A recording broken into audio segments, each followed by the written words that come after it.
When it comes to work, are you thriving or are you just surviving? This can be a difficult question to consider because if you are just surviving, that might be hard to admit to yourself. But if that is the case, it doesn't have to be that way. This week, I talked with Carly Pepin, a speaker and consultant who's focused on human behavior. Here, we talk about the importance of taking more risks and challenging ourselves because it's through those challenges that we learn what we're capable of. We also talk about leveraging your team for support, seeking feedback, and having honest conversations with your manager. Thank you so much, as always, for listening. Welcome to the Impostor Syndrome Files. My name is Kim Meninger, and as an executive coach and former high-tech leader, my personal mission is to help professionals overcome imposter syndrome so that you can advance your career with confidence. Each week, I interview a new guest who brings a powerful perspective to this conversation, including personal stories, best practices, and new insights. The more we talk about this issue, the more we destigmatize imposter syndrome, recognize that we're not alone, and empower ourselves to access the tools and resources that can help us and those around us. Thank you so much for listening and for sharing with others you think would benefit from this conversation.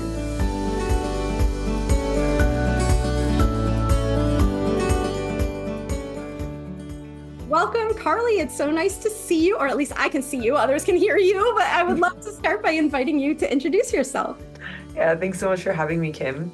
And yeah, so my name is Carly Pepin. I'm a human behavior specialist, and I'm also a business coach as well, personal development coach. And I've been in the industry for it's almost 13 years now. It's coming up on, which is really inspiring. And yeah, mainly just focusing on helping people just thrive in the work environments that they're either working in, or if they're wanting to be a leader, they're a leader already, helping them to continue and expand that so they can feel inspired by what they do daily. I think it's one of the gifts we have as humans that work can actually be something that helps us thrive, not something that we just do to survive. I really love that concept because I think too many people are in survival mode instead of thrive mode. And I wonder, you mentioned 13 years, congratulations. What were you doing before that? And what motivated you to shift into this direction? Yeah, I actually really loved the careers that I was in beforehand. I think that that's one thing that I got to see growing up when I had a lot of family members who were entrepreneurs, small business owners, and I got to see people who liked their jobs, right? So to me, if you didn't like your job, you just shouldn't work there. That was just like naturally what I grew up in. I was like, oh, you don't like your job, you just don't work there, you find something else. So that was a real gift that got ingrained at a really young age. So I really loved what I did. I was working in the fashion industry. One of my favorite positions, I was working with a photographer. It was really fun. I got to do creative direction. I got to help manage the studio. And when I say I really enjoyed myself, it wasn't an easy job by any means. It was pretty chaotic. I mean, anyone who's ever tapped into the fashion industry knows there's a lot of personalities to connect with. So there's a lot of management of that. There's a lot of unrealistic time frames. So everything was due last week, last month. And we're getting booked to get it done next week, even though they needed it last month. And it's like, okay. So there's a lot of unrealistic deadlines, a lot of chaos, right? It is what it is. But what I loved about it was I loved what I was doing and I loved the challenge. And so when I say thriving instead of surviving, I don't mean that you're going to make your life easier. I mean, like, what is the thing that is the hardest to do for you that you still enjoy doing? And how do you incorporate that into a career?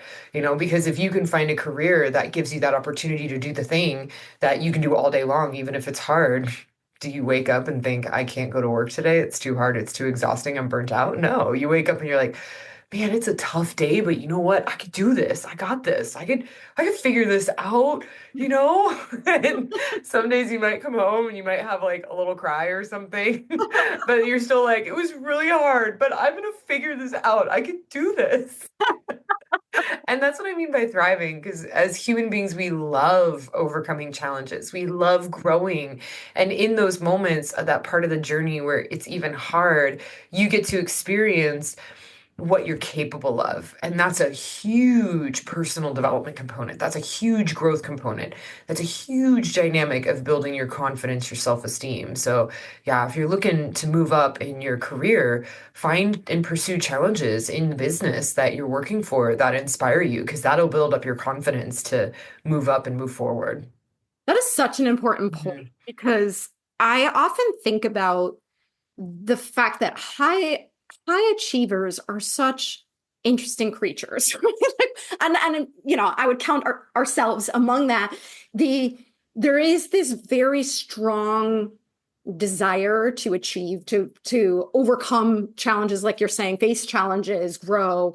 At the same time, though, there can be this risk avoidance because there's this fear of failure, or this, sort of fear of not living up to your own expectations, that can keep us playing really small. And if we Mhm. keep playing small because we're afraid of doing it wrong, then we don't experience the reward that you're describing of overcoming that challenge and reminding ourselves, I can do it. As you said earlier, right? It's like the more you avoid a challenge, the scarier it becomes. Yeah, and this is really cool too because especially in a business, you guys, like we're not alone. Mm. That's it. You're not alone. And so utilize your team. Like when you're working at a business, utilize your team, utilize people outside of your team. Talk to your supervisor, manager. If you're the manager, talk to the owner. It's like, who can you talk to get assistance and help? In the companies, some of the companies I work with, like the leadership team, if they're not going to get assistance from the CEO, that's okay. The CEO is actually willing to invest in coaching for that individual. They're willing to invest in education. And so if you have a fear of failure, you're naturally going to also, part of that fear comes from the wisdom of seeing some of the challenges that you're about to face, right? So instead of being like, this is a fear of failure, like these are all the ways I can fail. This is what I can tackle. This is what I can't tackle. And if you broke down that fear of failure in the company you're working for, you could look and be like, so and so can help me with this. I don't know how to do X, Y, Z. So and so can help me with this. So and so can help me with this. I might be able to learn how to do this. And there are companies where people will pay for your education to help you to learn how to do that. And remember, too, it's like the more that you're doing things like that, you're starting to take calculated risks, which the owner is going to prefer as well. And so if you do fail, at least you've taken a calculated risk. But at the same time, now you have team members working alongside you, and you have a less probability of it failing as an individual because you have all these people now holding you accountable. A great company will also have like scorecards and ways to help hold you accountable and make sure that, people are giving you constructive, critical feedback and also positive reinforcement. Since we don't always have that, if you don't, it's like, how do you create that dynamic for yourself? Like, I hope you have it, but I know that most companies don't. So, Yeah. yeah, which I'm working on. Yeah, I'm working on it. Well, you Uh, really good points there. And I think the working with your team is so important because I do think that sometimes part of being a high achiever feels like we need to do everything ourselves, or it's cheating, or we maybe feel like we can do it better than other people can, and so we take on a lot of the work ourselves, and that obviously is a recipe for burnout and all kinds of things. But when you are able to say, this is outside my scope of expertise, or these are not, I don't have the strengths or the skills to do this, I'm going to invite someone on my team to do it. You build your confidence because you don't have to be the one who's doing it, right? I mhm. always joke that I used to compare myself to the technical people on my team because I was a non-technical person in a very technical world. And I spent so many years feeling like I should know what they know. And then finally I reached a point where I was like, oh, thank God they know that. So I don't have to. Right? Yeah, absolutely. Yeah, and this is the cool thing too. It's like it also depends on the size company you're working for, right? Like I definitely worked with a lot when I was an employee. I was at a lot of smaller companies. I had some companies that were a lot larger.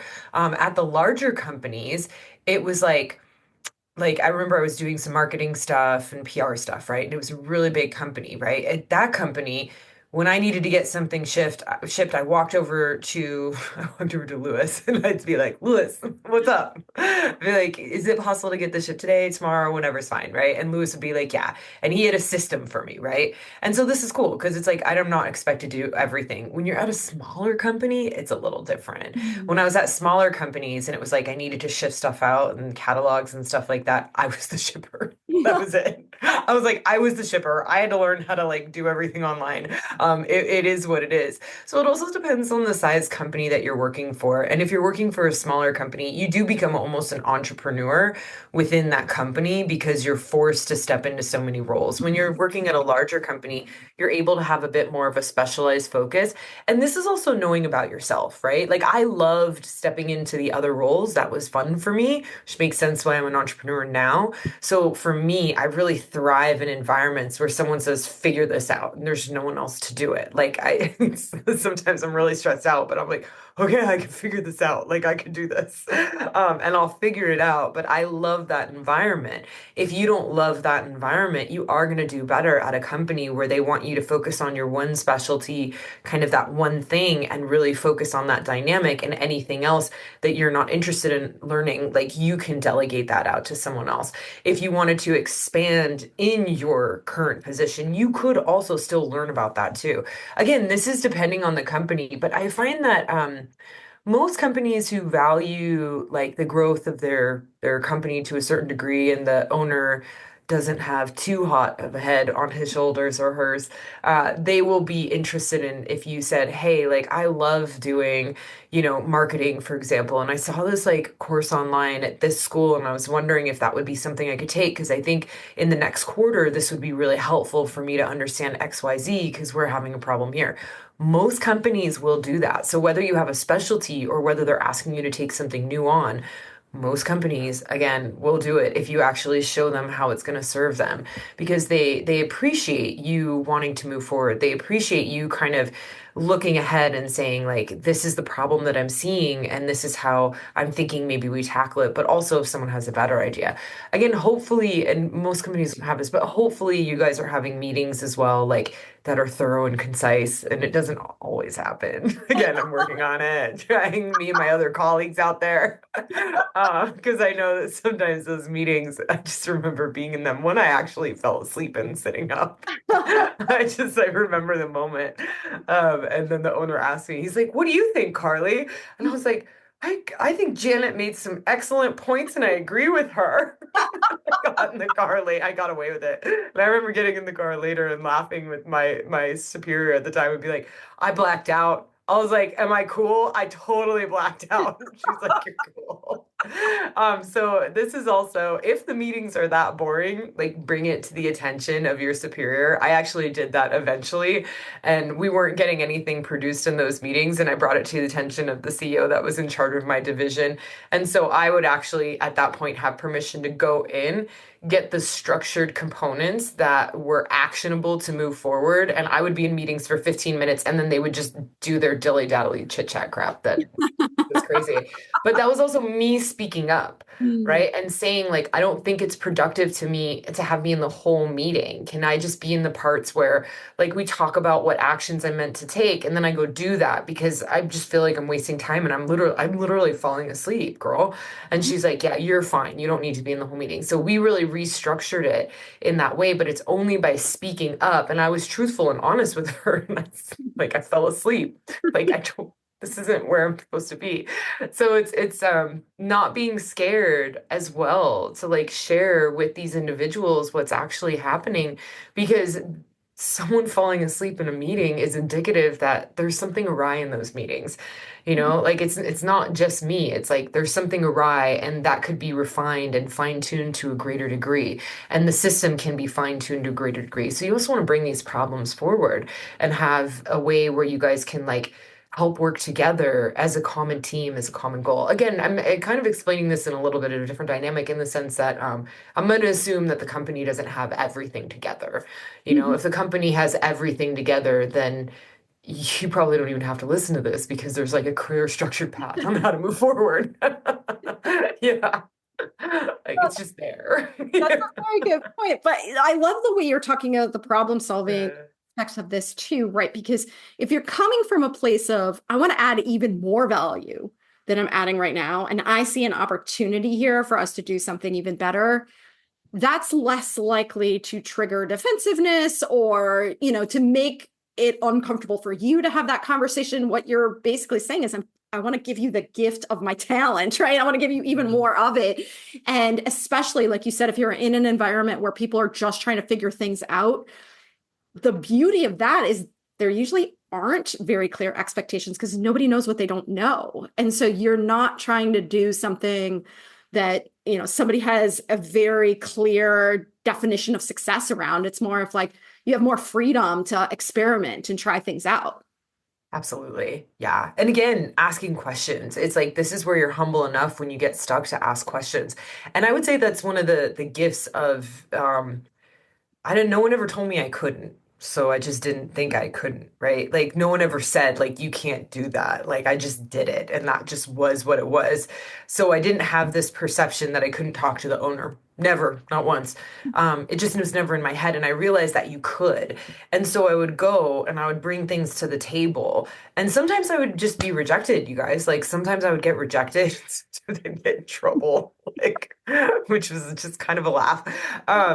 And it wasn't a good thing or a bad thing. When you make it like it's not a good thing or a bad thing, right? It's just a thing, right? There are times when I've gotten in so much trouble that I'm humbly apologizing. Like, because I'm like, I understand what you're saying. I'm really sorry. I agree with you. I basically will get my crap together like ASAP, right? Like I've had those moments in my career. And then there's also moments where, like I'm a bit aggressive and fighting back on things and a bit conflictual because I'm so strongly seeing like something that someone else isn't seeing. But giving yourself permission to kind of engage in something in a different way, right? Because if here's the thing, like I work with a lot of CEOs and stuff, and they love when you get work done. They want you to get the job done, they want you to do it well. But what they also appreciate is honesty. Like if they have someone kissing up to them on a regular basis, they're not going to see their blind spots. And we all have blind spots, right? So if someone's not telling me, like, this is your blind spot, Carly, like, this is where you could improve, or like occasionally, like, and I remember doing this with one guy one time too, is he just was trying to get us to do something in the office, and it was my first week there, and he started screaming at everyone. And I pulled him aside and I said, "You don't need to do that." And I said, "I don't think you realize, like, we're doing the work, we're gonna get it done, and you yelling is actually like stressing us all out." And I just was straight up. I was like, "I don't really even want to work in that environment." And he was like, "I'm so sorry." And after that, he just changed the dynamic, right? And so it wasn't even like I had to do anything too crazy. I just pulled him aside.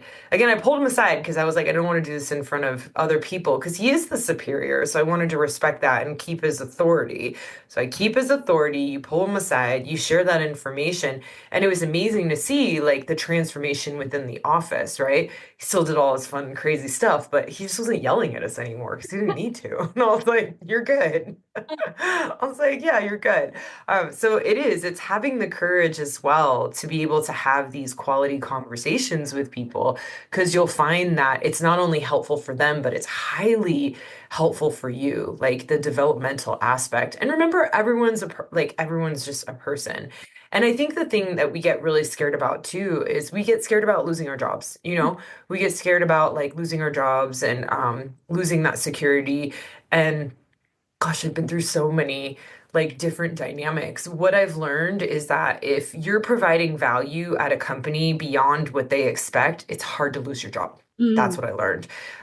Because when I tell you I've done some crazy stuff in an office or workplace, I can't even get into it. I'm like, it's hysterical. Where you're like, you did what? And you didn't get fired? Ow. I was providing so much value beyond what I was meant to do, and I was so engaged and interested and wanting to learn that and this is the downside for the bosses, by the way. It was hard to fire me. Like they didn't want to fire me because it was like a value to have me, and so they dealt with some of this other stuff.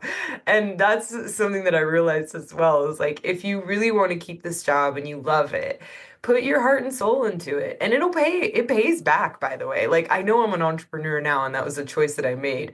But when I was working in those companies, the perks that I got, like as a result of putting my heart and soul into it, it was different. I was getting perks that were, I was totally getting like these perks. Like you look at it and you're like, I can't believe they let me do this while other people couldn't. And you're like, like I used to I used to listen to music all the time and have iTunes on my computer, and everyone else's computer was blocked, right? No one else could do anything. They couldn't go on Facebook, anything, but I was allowed to because I worked so hard and I worked overtime. And I was like, I remember going to the CEO and just being like, I don't want that taken off. I was like, I have to be here until 7 o'clock p.m. I just want to be able to go on Facebook every now and then. And she's like, whatever, fine, because I was working so hard. So it's insane what companies will do and provide for you if they see that you're putting your heart and soul into something. And this is also, again, making sure you have a job you want to put your heart and soul into. Because if you don't, maybe this is the best job that you would get fired from. Maybe that's the best job for you to leave and find something that you want to put your heart and soul into, because that's how you're going to move forward to the greatest degree.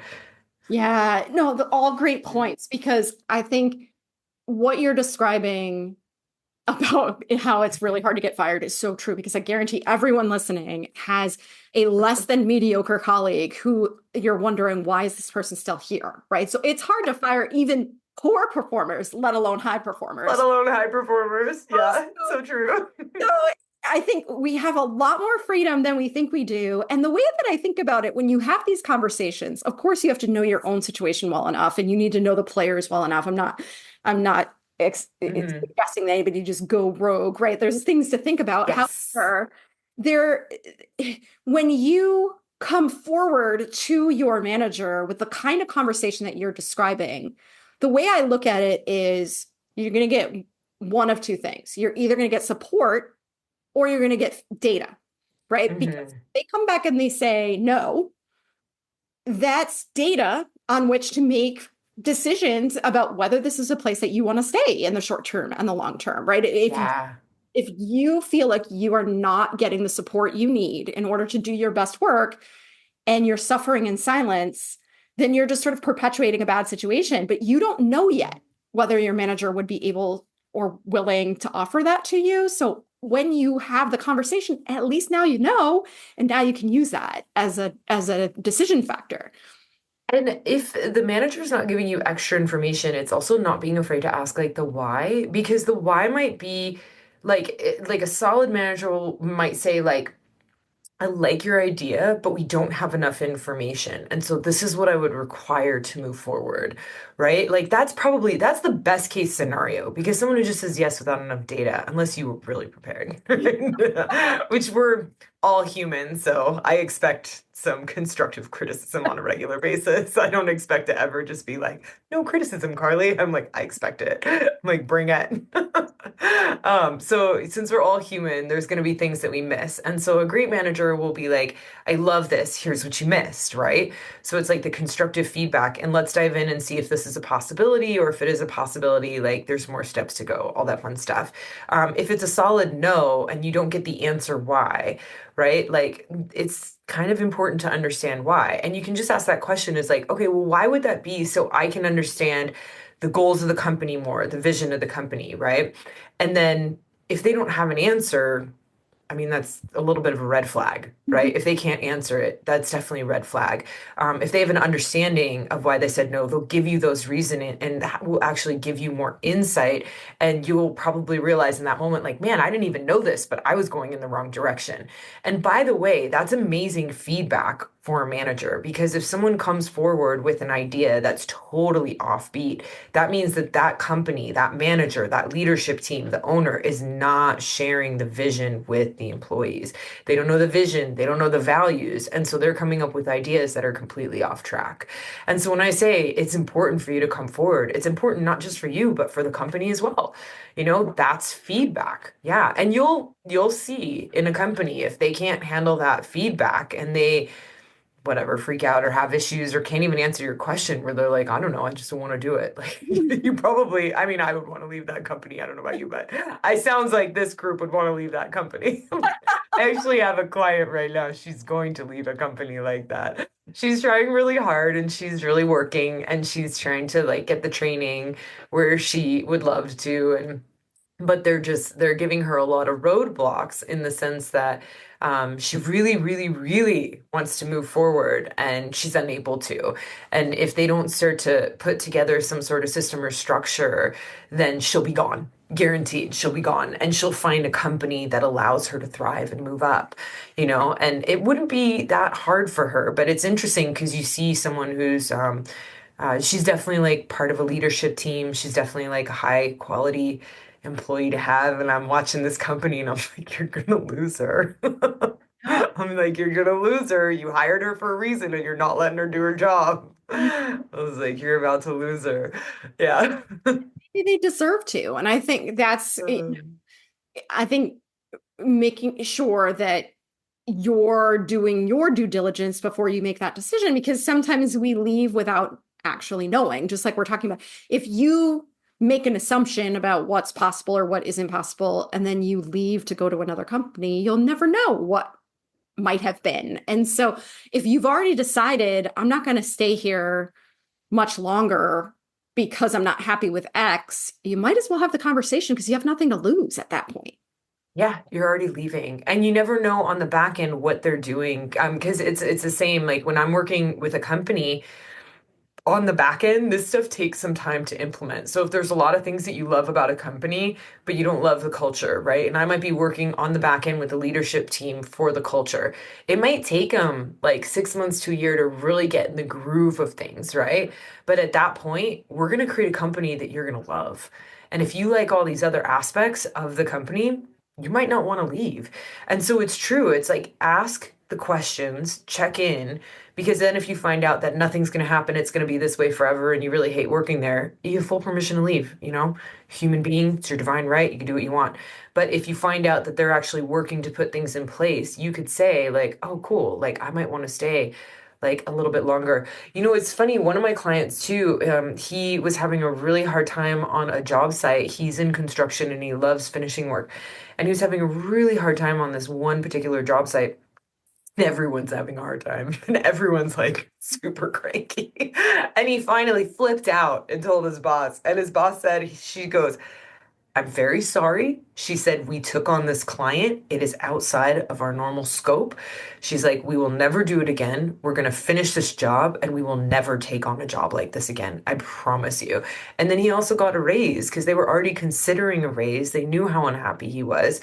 And they're like, just keep coming to us. We'll do the best we can to get to the other side of this one. But just know you'll never have to take on a job like this again. We apologize. This was our mistake. And it's like, as opposed to him being like, he was ready to quit, by the way. It's so Said, miserable. yeah. Yeah, he was so ready to quit. But then he understood, like, this is temporary. We're going to get to the other side. They appreciate him enough. They already had planned on giving him a raise, but they gave him a raise a little bit sooner than they had planned. They're like, we were going to give this to you anyways at this time, but let's just do it now. So that actually locked in an employee that they knew was really valuable. And he knows that this is the last time he'll ever have to do a job like this. And then he gets to go back to doing what he loves. But if he didn't have the conversation, he would have just quit.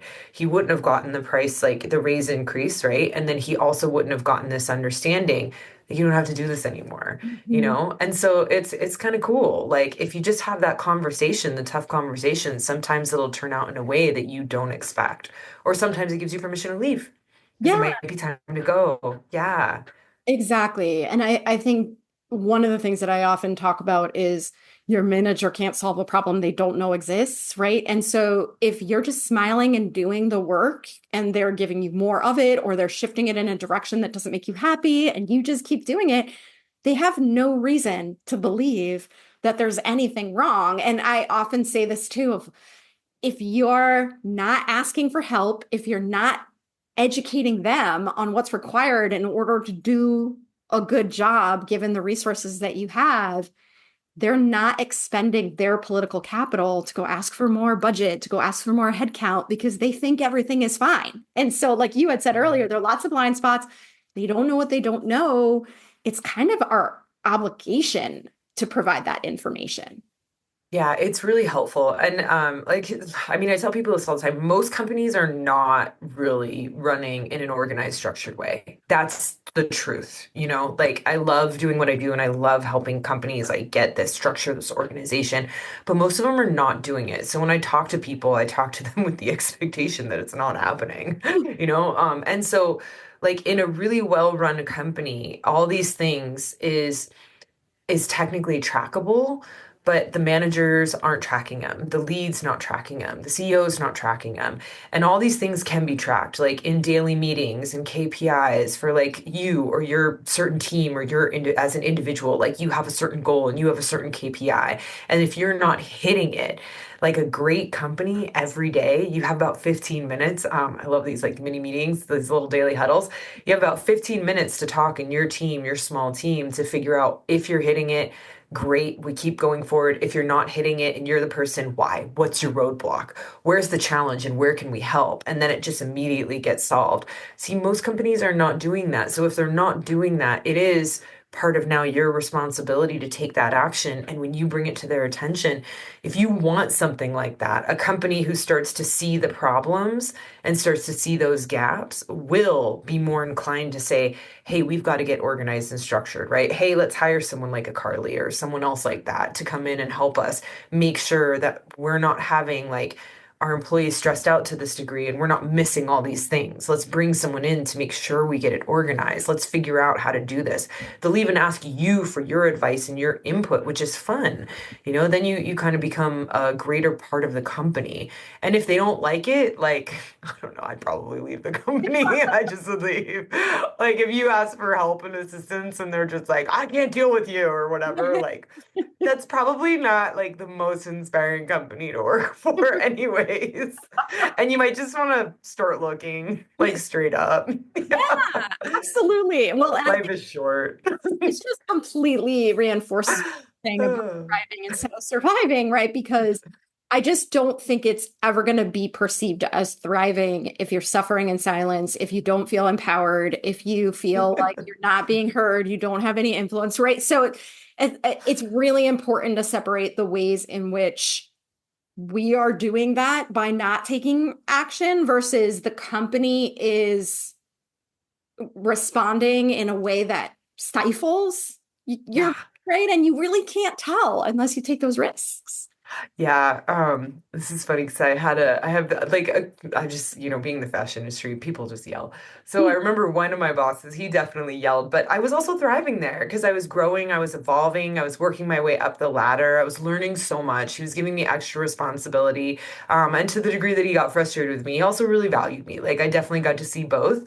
And there was this other company, it was hysterical. I just they like to get upset and frustrated for like the sake of it. And you see the difference though. Like I would bring problems to the table with the other one, and he might be frustrated and annoyed and he'd be like, but figure this out. I want it this way. And I'd be like, I could do that, right? And then this other company would be like, we're not helping you. No, we don't even want to do it. Like, why are you bothering me? And I was like, what is happening? Yeah, the vice president, I remember, came over to my desk one time and just started yelling at me. And I was like, and I just looked at her and I go, why are you yelling at me? I was like, I'm doing my job. And she looks at me like all confused and like, and I think just, it's like, you'll go in certain cultures, you guys, where you look at it and you're like, what are you guys doing? Like, I think you're just used to this and this is the dynamic. And other people are responding. So you just keep doing it. But the one person who doesn't respond, like, you make them question it for one. I just remember the look on her face in that moment, like, why am I yelling? Yeah, why are you yelling, girl? Like, nothing's happening. Like, everything's a normal day. Like, I just got here. Like, chill, bro. And then it was hysterical on her face. And then she walks away. She's like, I just want to make sure. And I was like, well, I'm good. Like, you don't need to check in. Like, check in with your own team. They're the ones who's holding it up. Like, but it was really funny because I left that job really fast.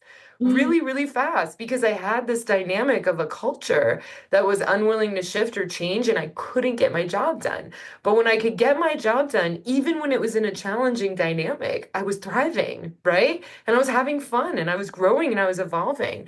So when you're working at a place, you're also interviewing them. When Yeah. you're applying for a job, you're also interviewing them. You want to interview them, you want to check in. Sometimes I remember I would even work for places that I knew had a bit of a chaotic environment because it sounded like it had the opportunities that I wanted. And I'm like, I can handle that, right?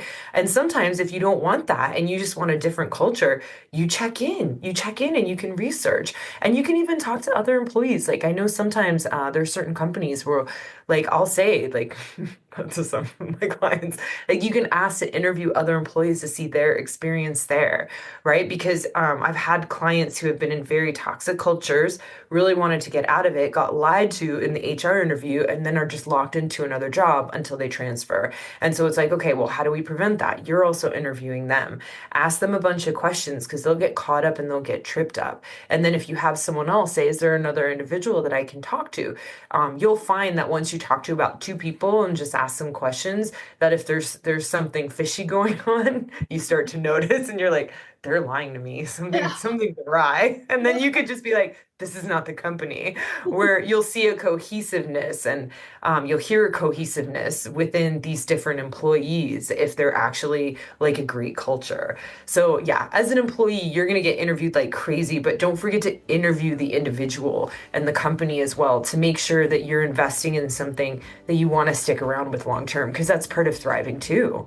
Yeah, this has been so fantastic, Carly. I really appreciate the insights that you shared around because sometimes we think about thriving and we don't actually know what that means or looks like. And I think you really painted a clear picture of what that looks like. And so I really appreciate that. And I wonder, for people listening who want to learn more about you and your work, where can they find you?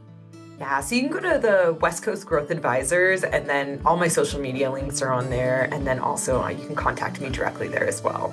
Excellent. So I'll make sure that that link is in the show notes. And I just really want to thank you. Thank you for the work you're doing. Thank you for being here and sharing all of these insights with us. Yeah, thank you for having me. This was inspiring. Thanks so much for listening to the Impostor Syndrome Files. If you would like to continue this conversation in a safe and trusted space, I would love for you to join my virtual discussion group every Thursday at 12 p.m. Eastern. For the past several years, the group has been limited to women, but it is now open, regardless of gender, to anyone who is interested in exploring and troubleshooting common workplace challenges, building better awareness of ourselves and others, and becoming more inclusive allies at work. Check out the show notes for more info on how to find us, and please join us next week for another episode of the Impostor Syndrome Files.